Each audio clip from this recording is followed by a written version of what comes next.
At this solstice time, when the night is longest, we celebrate the turning of the wheel and returning of the light, the lengthening of days.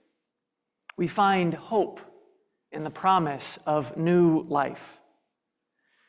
Yet let us give thanks, too, for this exquisite darkness, which offers us a time of rest and restoration, a time of transformation. Let us pause here in this moment and find some peace amidst the hustle and bustle of the season. In this season of cold, may we find comfort and warmth in each other's company. Come and let us worship together.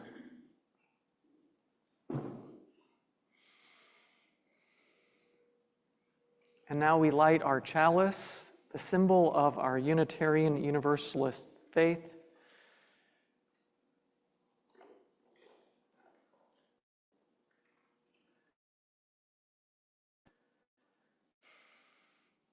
We light this chalice for the warmth of love, the light of truth, and the energy of service. And now, please rise in body or in spirit and join me in saying the affirmation of this congregation. You'll find it on the screen and in the order of service. These words are also inscribed in many of our hearts. And we say them both in English and in Spanish as a symbol of the many languages spoken in this community and beyond, the many languages of the soul. Love is the doctrine of this church. The quest of truth is its sacrament, and service is its prayer. To dwell together in peace, to seek truth and freedom, to serve humankind in fellowship, to the end that all souls may grow into harmony with the divine. This do we covenant with one another. El amor es la doctrina de esta iglesia. La búsqueda de la verdad es su sacramento y el servicio es su oración. Habitar juntos en paz, buscar la verdad con libertad y servir a la humanidad juntos, con el fin de que todas las almas puedan crecer en armonía con lo divino. Esto es lo que pactamos unos con otros. And I invite you to remain risen as we sing our opening hymn, number 347, Gather the Spirit.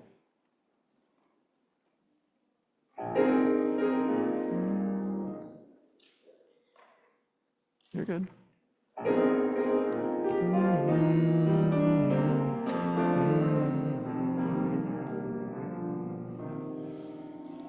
Gather the Spirit, God is the power, our separate fires will kindle one flame, witness the mystery of this hour, our trials in this light appear all the same. Gather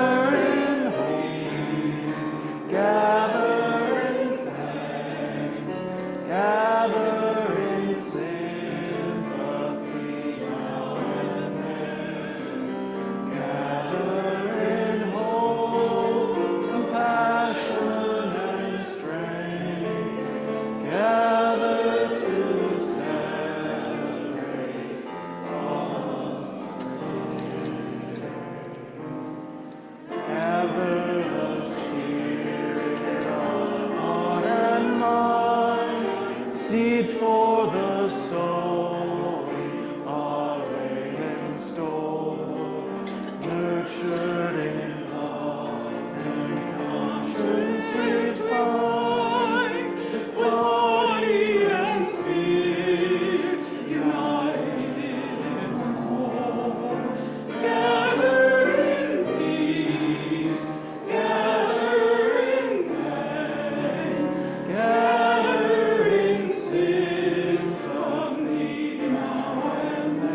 fall, the chorus of life resounding song. Gather in peace, gather in thanks, gather in sympathy now and then. Gather in hope, compassion and strength. Gather to celebrate once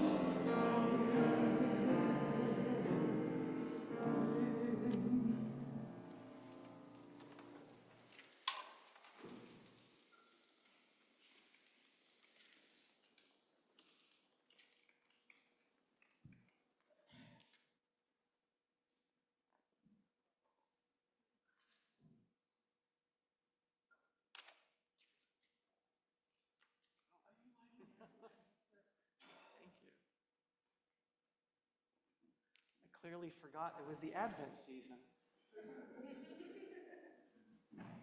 Not really.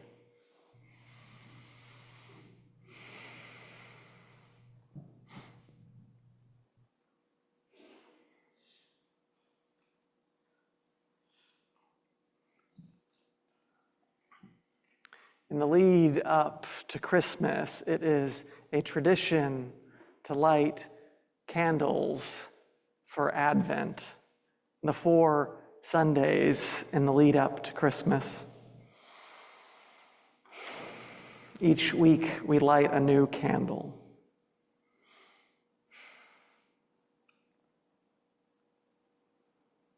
Sorry.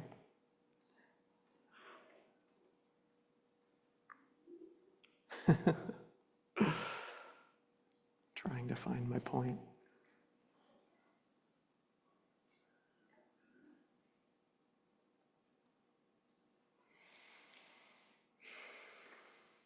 In the previous week, we lit candles for hope,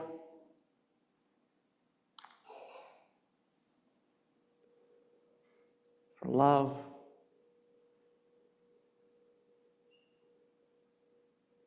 for joy. And this morning, we light a candle for peace. A reminder during these days when the nights are longest and the days are shortest of the need for rest and recuperation.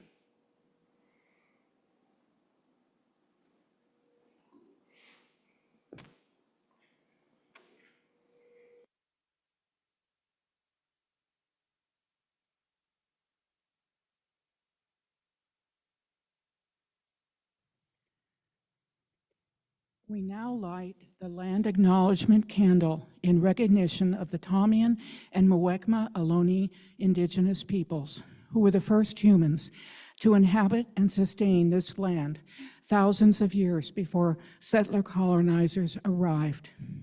We honor the resilience of these indigenous peoples in the face of devastating harm, and we lift up the resilience of their neighboring tribe to the south, the Amamutsan tribal band, with whom we are now working to preserve their sacred land of Uristak and to ensure that their culture continues to thrive.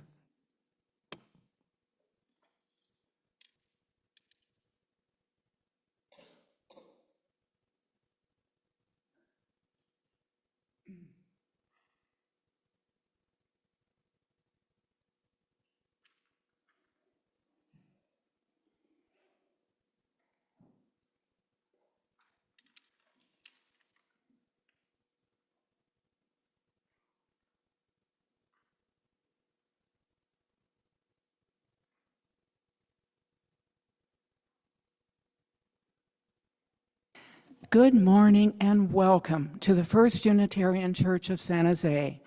You are truly welcome here. I'm Diana Meekham, and I've been coming to this church most recently for 8 years. I appreciate the friendliness of the congregants and the openness of faith. This week, we are thinking about the joys and excitement of the holidays, but also the darkness and the longest day of the year. In thought of the darkness, Reverend Matthew brought to my attention a short reading about darkness. It's by Rainier Maria Rilke from the Book of Hours. You, darkness, of whom I am born, I love you more than the flame that limits the world to the circle it illuminates and excludes all the rest. But the dark embraces everything, shapes and shadows, creatures and me, people, nations, just as they are. It lets me imagine a great presence stirring beside me. I believe in the night. We are here today, and we are a people of many genders and sexualities. Gender diversity is sacred, and we cherish all other diversities among us, including racial, ethnic, and financial diversity, and the diversity of our beliefs. Also, the diversity of size and shape and color of our bodies, and what we're capable of doing at any given time. We welcome you as your whole self to this sacred time and place. The mission of this church is to make love visible in all we say and do. If you are here now, please reach out and talk with any of us, for we value your presence. My name again is Diana. My pronouns are she and they. I'm a 71-year-old heavyset white woman with white hair. Today, in keeping with the theme of the service, I'm wearing a dark blue or black top and black pants. We want to thank the volunteers and staff who made today's service possible. During the service, but probably at the beginning and end, our tech team will display a slide with their names. I want to especially call out the great service of our tech team, led by Monty Lowe. We'll now say hi to our friends joining us on Zoom. We'll wait for the camera to zoom in on us, and then we'll wave. It'll take just a minute for the camera to reset.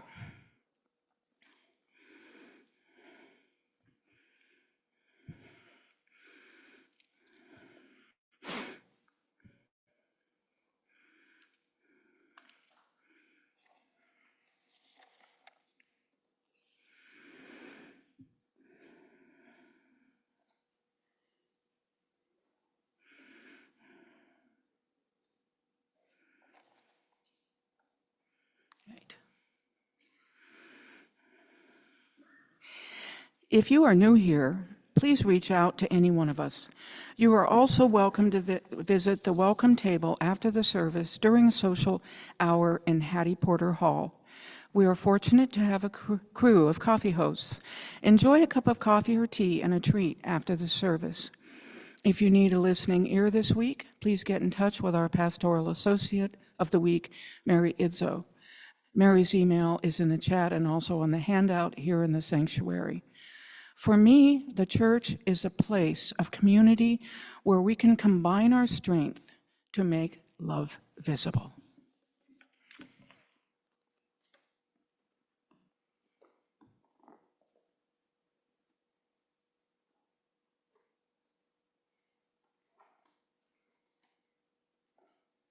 So I invite now anyone who is young or young at heart to join me down here.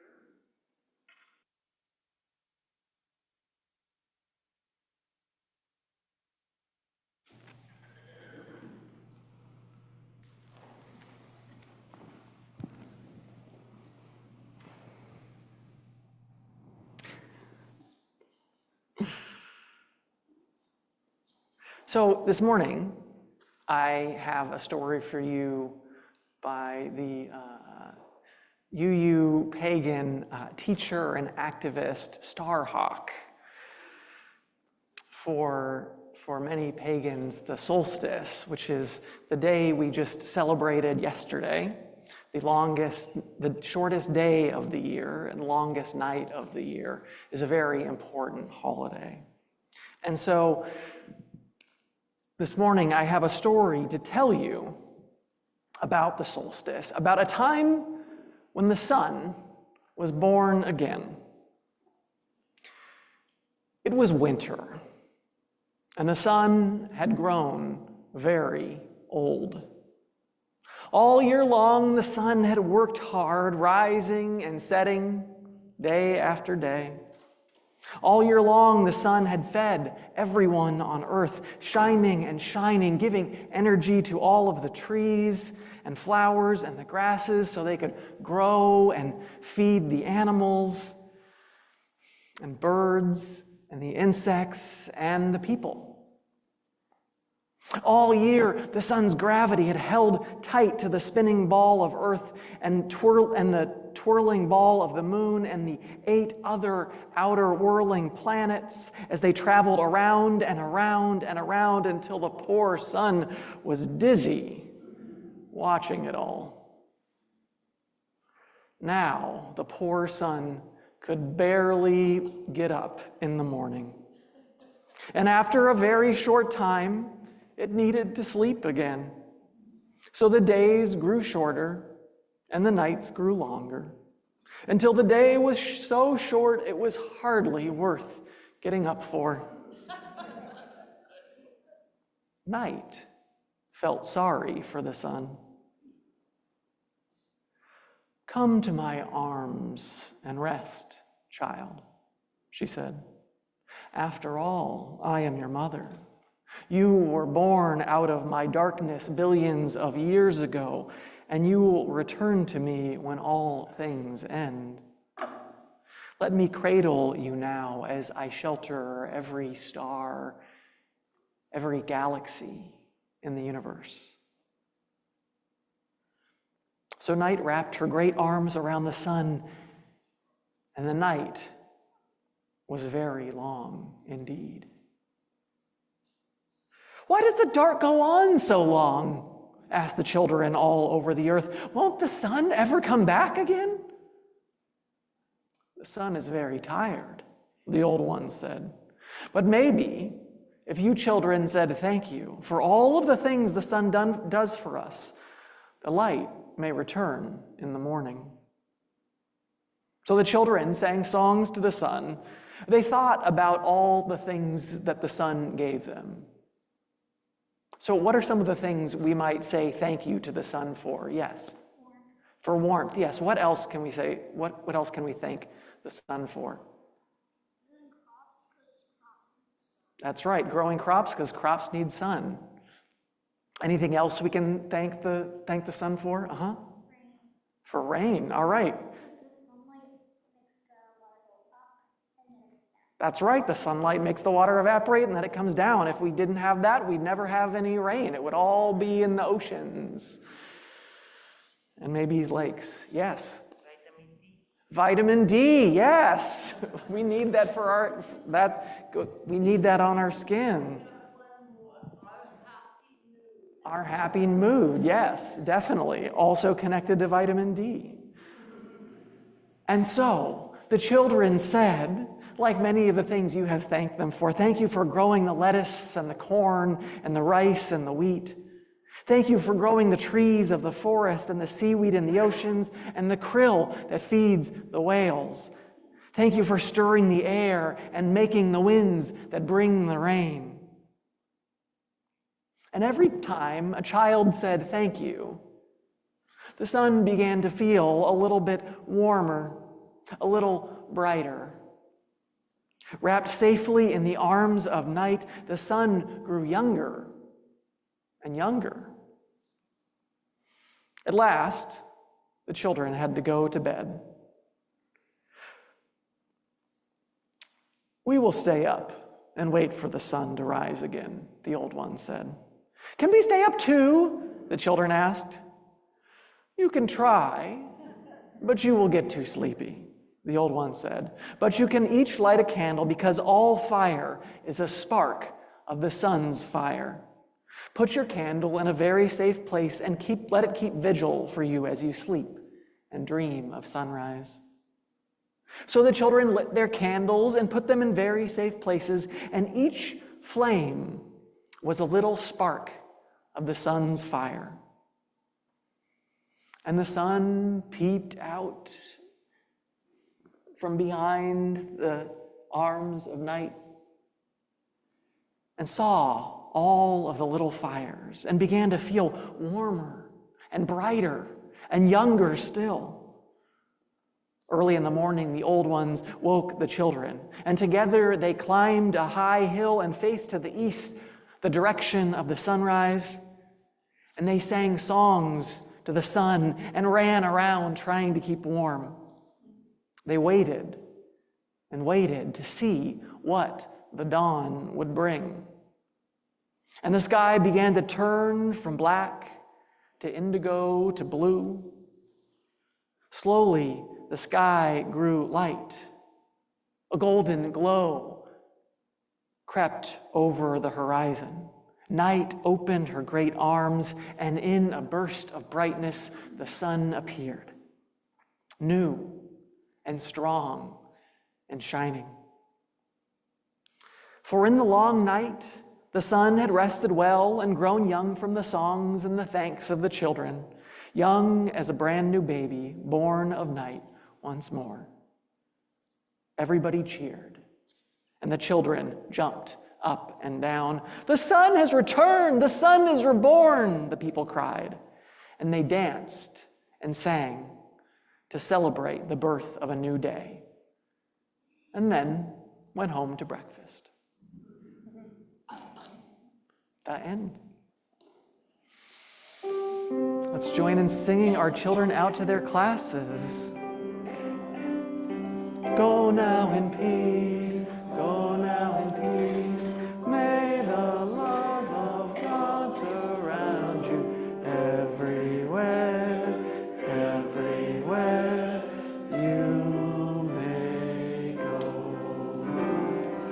Lion and palms, lion and palms, pueden Dios muy así siempre, por doquier, por doquier.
Now is the time in our service when we invite contributions that help our ministries to grow and thrive. Our tech people will post a slide with the URL for donating through your website and the church's address if you would like to send a check. You can also simply go to our website, sanjoseuu.org, click Donate on the top right of our homepage, and then click the Donate button to make your offering with a credit card or through PayPal. Remember to select if you want it to go to your annual stewardship amount or a special collection. Please give what you can, and remember, if your presence among us is all you can give today, that is enough. Thank you.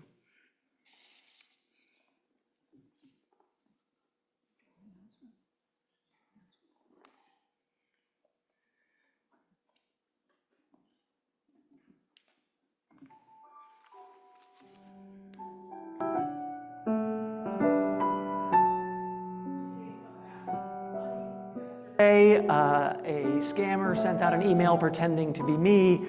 If you had responded to it, eventually they would have asked you for gift cards for the iTunes store or something similar. Just so you know, this is something that I will never ask you to do. So if you ever get an email that seems suspicious, the good news is my email was not hacked. They just made up an email and pretended it was me. The bad news is I can't do anything to stop it, so just be aware of that in the future. It's happened to me more than a dozen times at my previous congregation, and it is something that happens to many of our churches. It's unfortunate, but yes, know that I will never ask you for anything like that. But if you do get one of those emails and feel inspired to contribute to the church, you can always go to sanjoseuu.org/donate if the mood strikes you. Another quick announcement. This Tuesday night is our annual Candlelight Christmas Eve service, which will be here in the sanctuary at 7 o'clock. Join us if you've never been. It's a lovely service. If you have been, you know it's a lovely service. And then afterwards, we'll have a potluck of holiday treats. So I hope to see many of you there. Invite your friends and family if you'd like to do that too. And then over the new year, we have a couple of services, kind of two of a pair, on the 29th and then the 5th, to let go of the year that has been and to set intentions for the year that is to be. So hopefully you can make it to those lay-led services.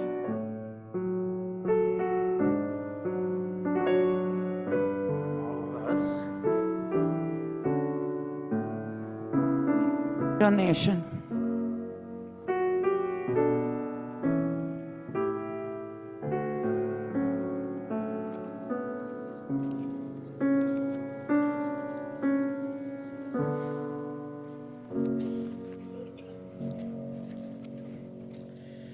Hello. Hello. My name is Maja Piechotka. My pronouns are she, her. Today I'm wearing dark blue trousers and a top in neutral colors. I speak with a Polish accent. Oh, sorry. So, when I volunteered to help with today's service, my first thought was an excitement. My first time contribution to the worship service, aside from working the tech side, and one time I just read a call to worship. However, soon after, I had a second thought. Wait, what was the topic again? Hope in the dark? Or as I misremembered it, light in the tunnel? If you know me, you do know that I do not do hope. If there is a light in a tunnel, it's probably a train. I'm culturally obliged not to have hope. If you ask me how things are going, I am not supposed to say anything more optimistic than so-so. This is how Polish people bond, through complaining. When my roommate from college tried to cheer me up when I was down, he would say, "Don't worry, you will never encounter a situation so bad that at some point in your future you won't encounter an even worse one."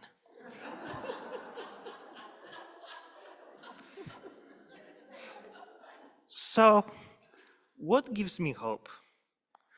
What have kept my hopes alive recently? My thoughts turn to a book I read many years ago in Poland called Shielding the Flame. The book by journalist Hanna Kral is, to quote its subtitle, an intimate conversation with Dr. Marek Edelman, the last surviving leader of the Warsaw Ghetto Uprising. Warsaw Ghetto Uprising was the largest single revolt by Jews during World War II.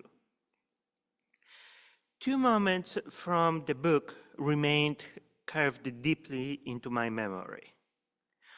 The first is memory of Edelman's description of the life in the ghetto. Despite an extreme situation which very few of us has encountered, and I hope none of us will ever do, life happened. In particular, a lot of marriages happened. People craved being close to people, to not be alone, to have someone to care for and someone to care for them. The second memory is the titular Shielding the Flame. It refers to a game played between Dr. Edelman and God, with Edelman both as a leader of the Jewish resistance and as a cardiologist who was working to shield the flame of life. Edelman says, "God is trying to blow out the candle, and I'm quickly trying to shield the flame, taking advantage of his brief inattention to keep the flame flickering, even if a little bit longer than he would wish." Well, it is not exactly what Edelman meant. The image of the candle of life being someone illuminating, a light in a darkness, in a tunnel, has remained strong in my mind. As for many of us, November was a very hard month for me. As a trans person, as an immigrant, to now a natural citizen, and as someone who cares for our country and for the world. So I was grateful that when I was down, many people in our church reached out and helped me to get up, allowing me to mourn when I needed to mourn, allowing me to be angry when I needed to be angry, distracting me when I needed a distraction. So, what is the light in the tunnel but other people? What hope do we have but each other?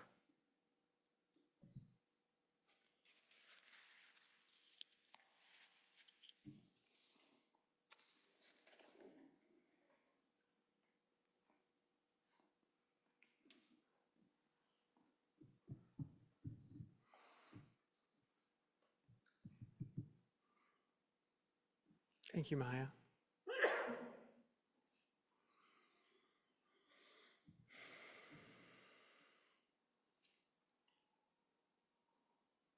I invite you now to join me in a spirit of meditation or prayer, to just find a comfortable position. Maybe that means putting your feet on the ground,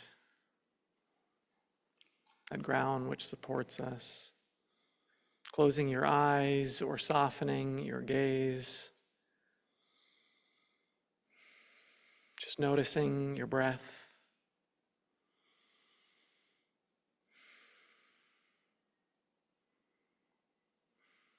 are for these words from Dan Schatt.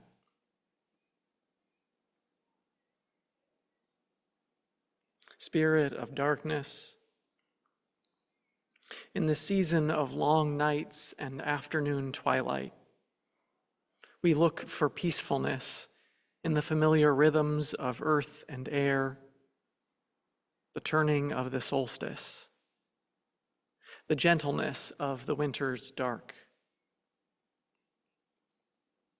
In this season of rest, we remember the seeds that depend on the blackness of earth, the trees dormant and animals hibernating, the nurturing redemption of this time of year. And we honor the darkness. In this season of cold, we reach out to each other in community and connection, reminded time and again that we need one another. In labor and in laughter, as hands and as spirits, in hope and in help. May this for us be a season of song, of spirit, of gifts unsought and unexpected, of renewal, of love, and of sacred wonder.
Amen and blessed be.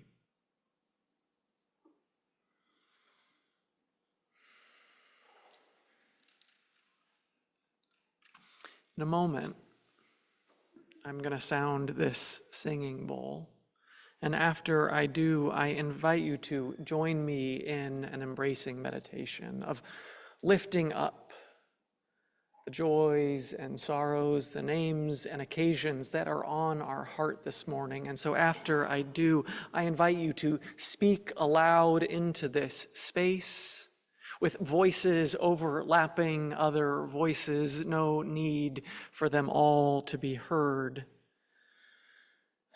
or typing into the chat that which is on our heart this morning and that which we would like to lift up into this space shared with each other.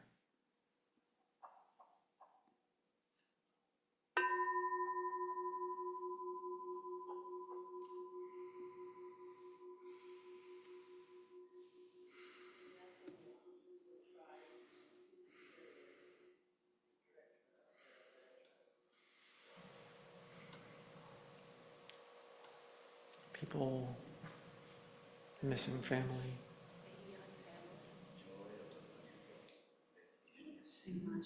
John.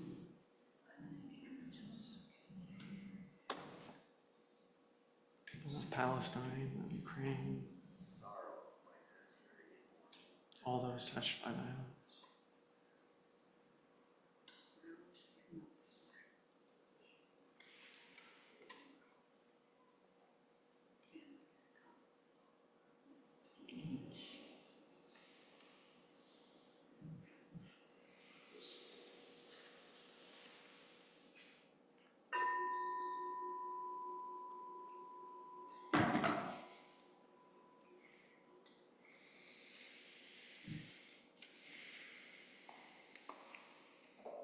all that has been shared and all that we hold in the silent sanctuary of our hearts.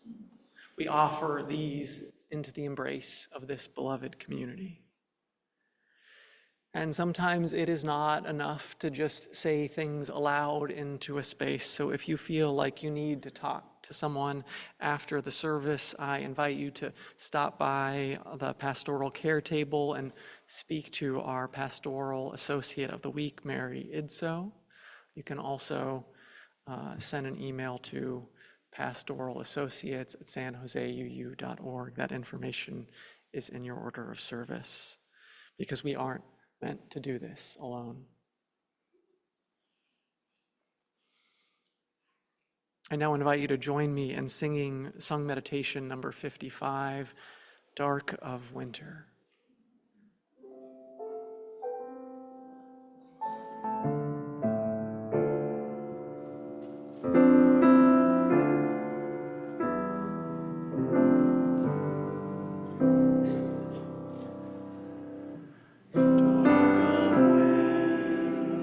Soft and still, your quiet calm surrounds me.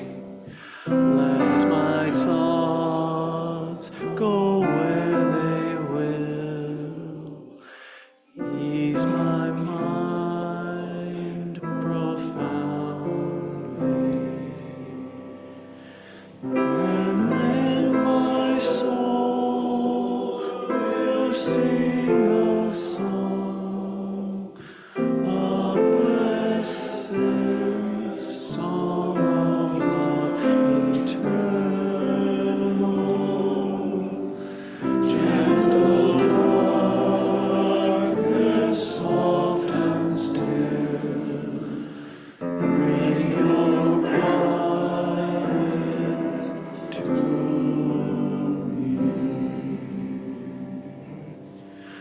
Darkness, soothe my weary eyes, that I may see more clearly. When my heart with sorrow cries, comfort and caress me. And when my soul may hear a voice, a still small voice of love eternal. Darkness, when my fears arise, let your peace flow through me.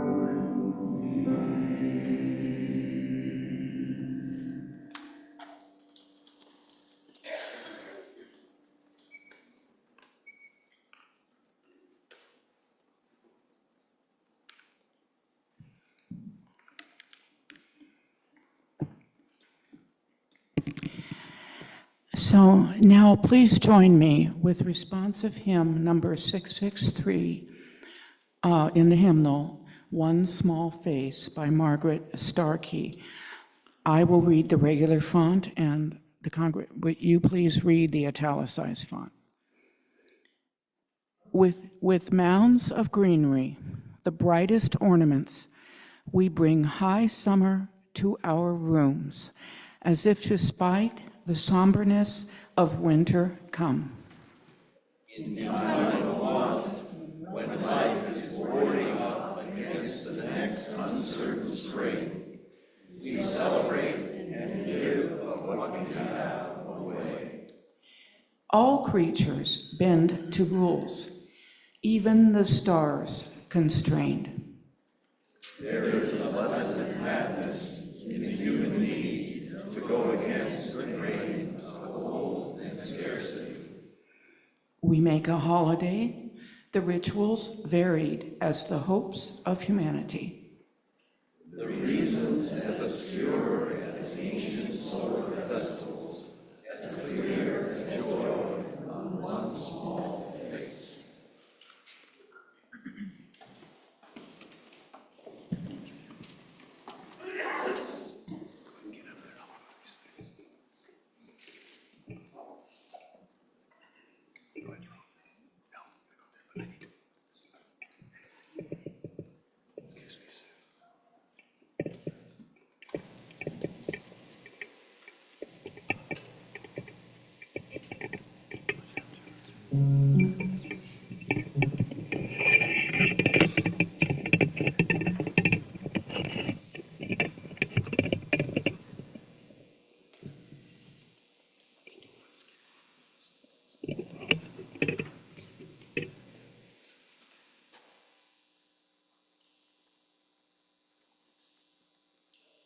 Dark in the world, our path is so uncertain.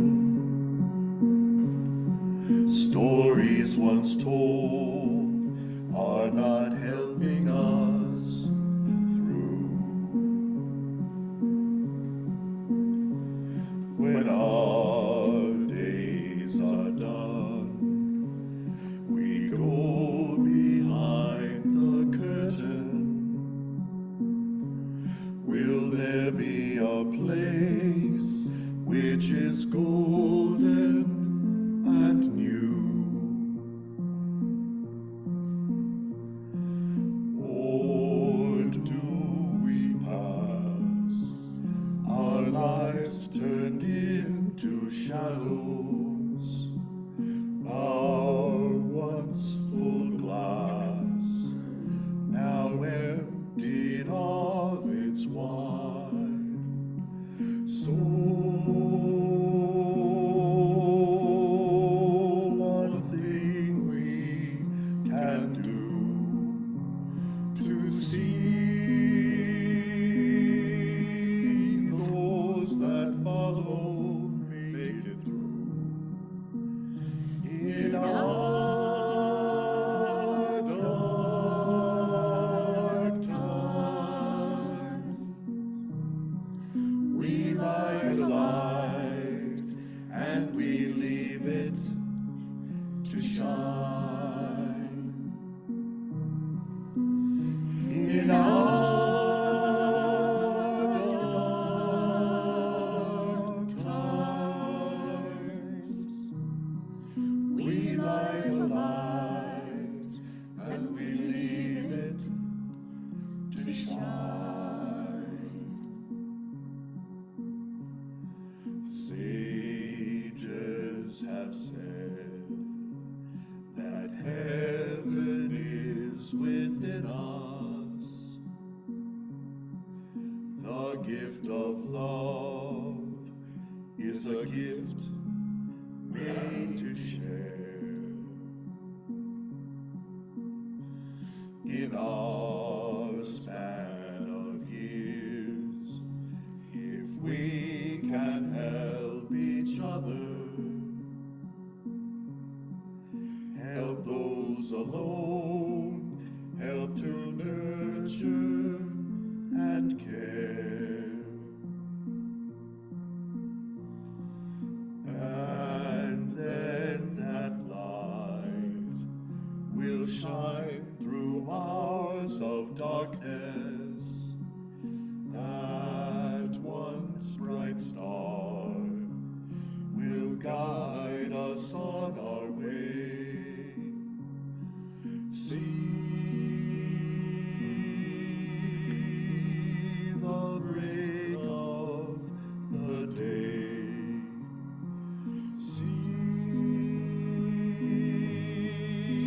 all that life on display.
I discovered that this pulpit lifts up a couple weeks ago, and that is so much better.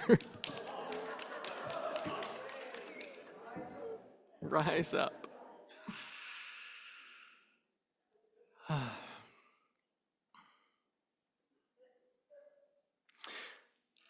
The day before New Year's Eve, I flew back to England. I had just had a wonderful time celebrating Christmas with my friends and family in Long Beach, and now I was back in Norwich, still missing all of my friends and family back home, and all of my university friends were either back at home or traveling for the holiday break.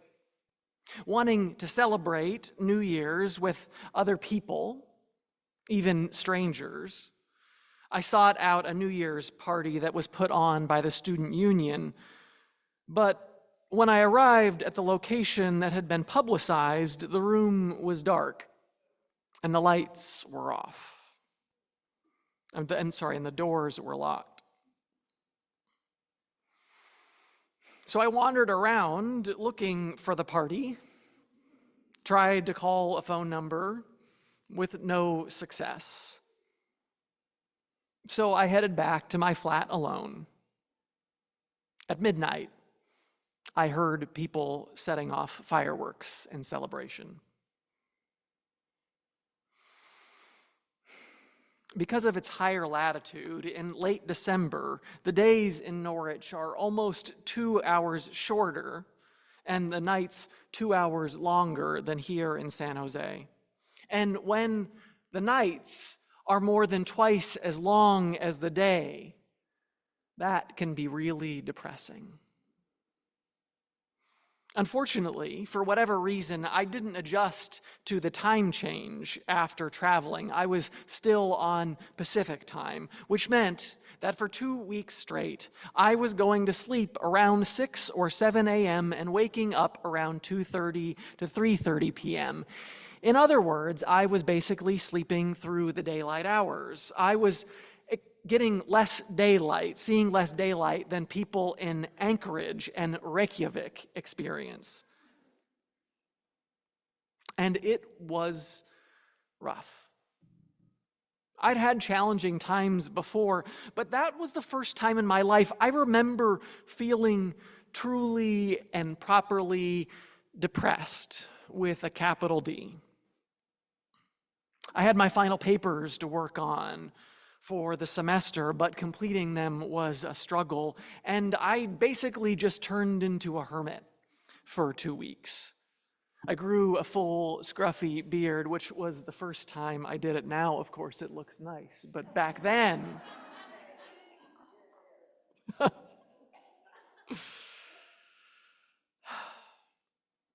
I just didn't want to do much of anything.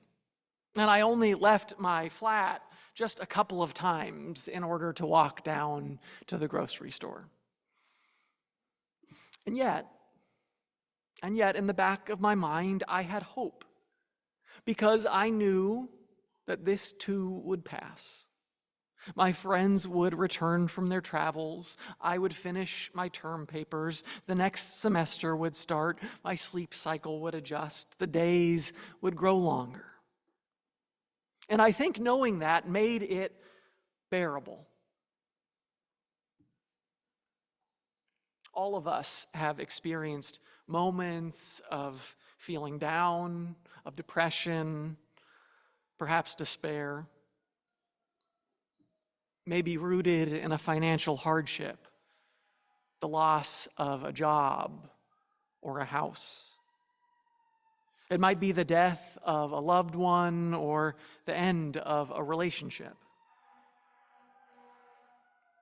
Some of us struggle with traumas which unexpectedly resurface at any moment, fresh and painful as if they were happening for the first time. It might be an abusive situation that we feel trapped in.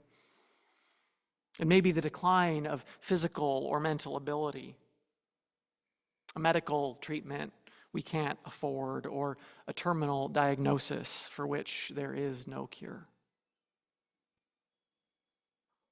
And some of us also struggle with mood disorders or mental illness, which can make even the most normal day-to-day seem overwhelming and may need therapy or medication in order to cope. And although these challenges are comparatively commonplace, their effects can nevertheless be debilitating.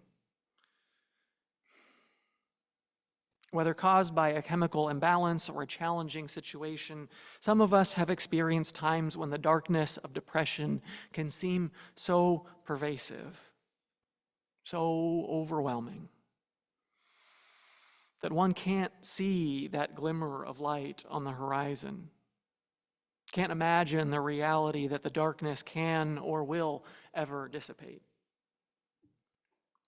When you don't have hope, writes psychologist and author Dr. Karen Hall, you have no energy or motivation for therapy or for any effort to change your situation. What's the use in reaching out to meet people? You're sure that you'll be rejected. Why bother exercising or cleaning your home or volunteering? It won't really make a difference. You know you will always be lonely, depressed, anxious, unemployed, or stuck in the same situation that is making you miserable. You don't want to risk the pain of further disappointment by even trying. Unfortunately, this painful despair and resignation sets up a self-fulfilling prophecy. If you have no hope, no belief in therapy, or that any action you take will make any difference, then that may well be the outcome. So how can we orient ourselves towards hope in such challenging situations? Dr. Hall suggests several strategies. Find a clear path. Being able to see how the steps that you are taking will lead to desired change is critical to having hope. If you don't logically see how what you are doing can have a positive result, then carrying out the plan will likely be difficult. So write down each step that you need to take to get you where you want to be. Or look for role models who have found solutions. Their stories might inspire you and give you encouragement. Perform an act of kindness, which triggers the release of serotonin, which has an antidepressive effect. Do what you know you can do, she writes. When you are in despair, taking one step that is out of your routine can help break the sense of powerlessness you have. Make your bed, cook dinner, talk to a friend. Take a step you know you can do, and that action can make a difference over time. Keep doing it, then keep trying to add more actions. Overcoming the inertia of hopelessness can help you build hope. Some of us may turn to our faith, that a higher power is with us.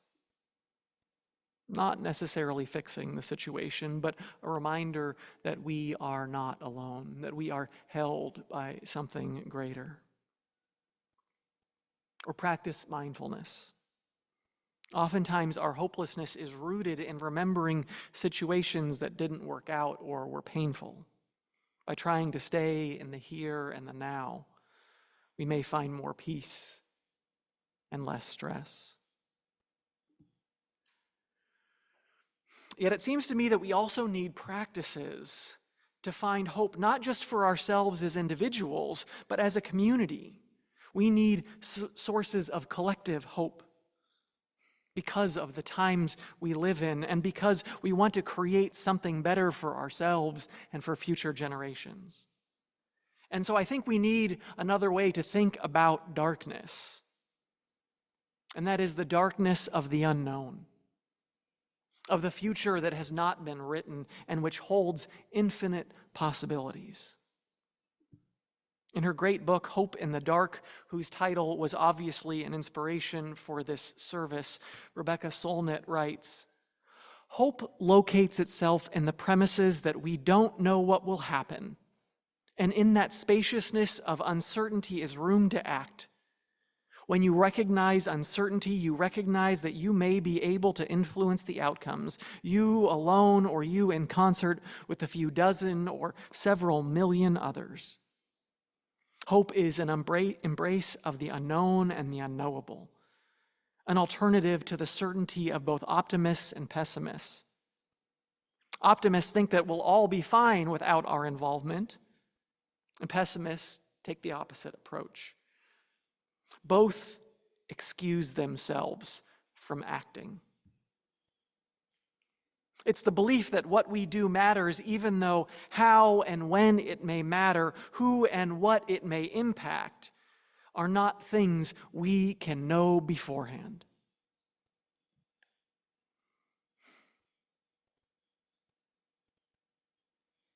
How did we get from Stasi repression to the collapse of the Berlin Wall? How did we get from raids on gay bars to marriage equality? How did we get from deadly crackdowns on labor activists to 40-hour work weeks, minimum wage, and paid sick leave? How did Bashar al-Assad's seemingly inevitable rule in Syria collapse in just a matter of days? That is the power of the unknown, the power of possibility. As another activist, Howard Zinn, says, the struggle for justice should never be abandoned because of the apparent overwhelming power of those who have the guns and the money and who seem invincible in their determination to hold on to it. That apparent power has again and again proved vulnerable to human qualities less measurable than bombs and dollars. Moral fervor, determination, unity, organization, sacrifice, wit, ingenuity, courage, patience. Whether by blacks in Alabama and South Africa, peasants in El Salvador, Nicaragua, and Vietnam, or workers and intellectuals in Poland, Hungary, and the Soviet Union itself. The darkness of the unwritten future of possibility is powerful. And sometimes I think we need another form of darkness. As Unitarian Universalist religious educator Jackie James reminds us, darkness brings relief from the blinding sun, from scorching heat, from exhausting labor. Night signals permission to rest, to be with our loved ones, to conceive new life, to search our hearts, to remember our dreams. The dark of winter is a time of hibernation. Seeds grow in the dark, fertile earth. One of the other things growing in that dark, fertile earth are mushrooms. I love the way that mushrooms pop up this time of year, all different kinds, and emerging in unexpected locations, seemingly all at once. Now, I know they didn't come from nowhere, though. These tiny mycelial networks, like roots, have been spreading within the ground for months, waiting for the right moment. And then the rains come and boom, mushrooms everywhere. I know that many of us have pulled back or disengaged after the presidential election, maybe feeling tired, exhausted, despairing. And I know it has left many wondering, where's the outrage that followed the 2016 election? I know many people feel guilty for disengaging, like, oh my God, I'm not doing enough. I don't have the energy for it. But I say, do not feel guilty. I think it's so important that we rest now, gathering up that energy and resources, preparing for the moments we will be called to resist with great courage and love. to fight for the rights of those who are marginalized and targeted, to fight for our democracy.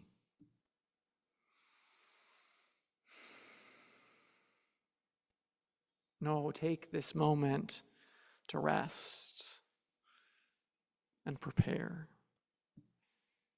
That's the way movements for change work.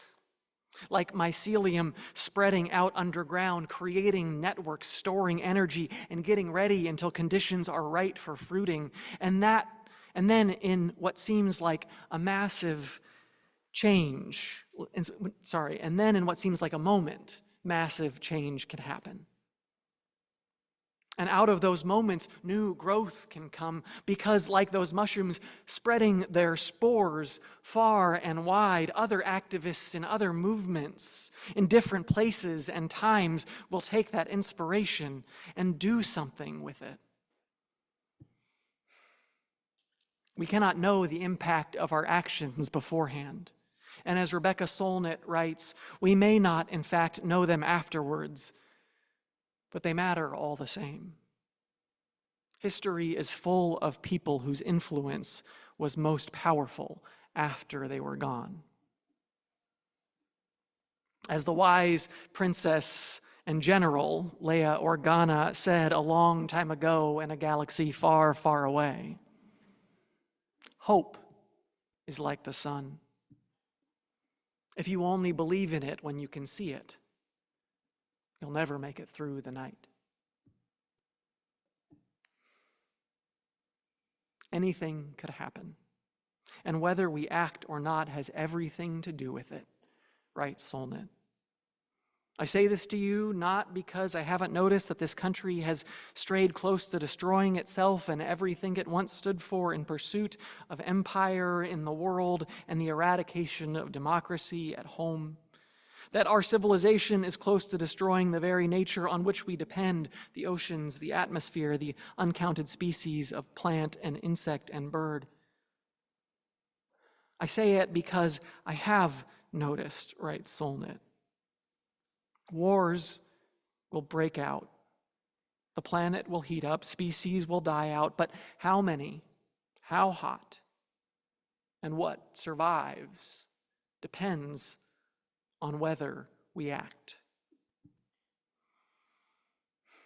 The future is dark, with a darkness as much of the womb as of the grave.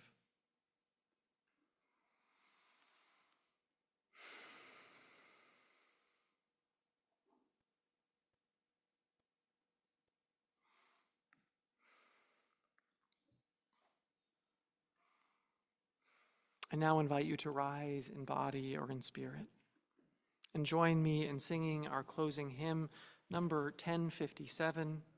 Go lift it up. It's in your teal hymnals towards the back.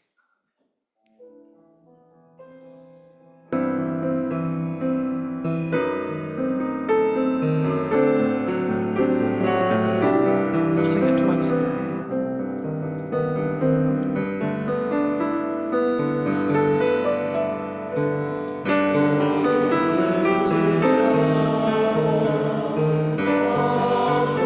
Bless your way.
I invite you to reach out, to join hands as you feel comfortable, or to bump elbows, to touch shoulder, make a connection with those around you. To those of us joining us on Zoom, we invite you to send your energy to us and to each other as we send ours out to you.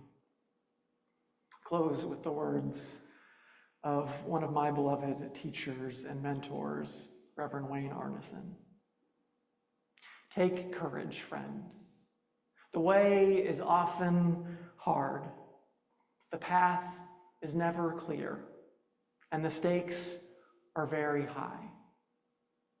Take courage, for deep down there is another truth.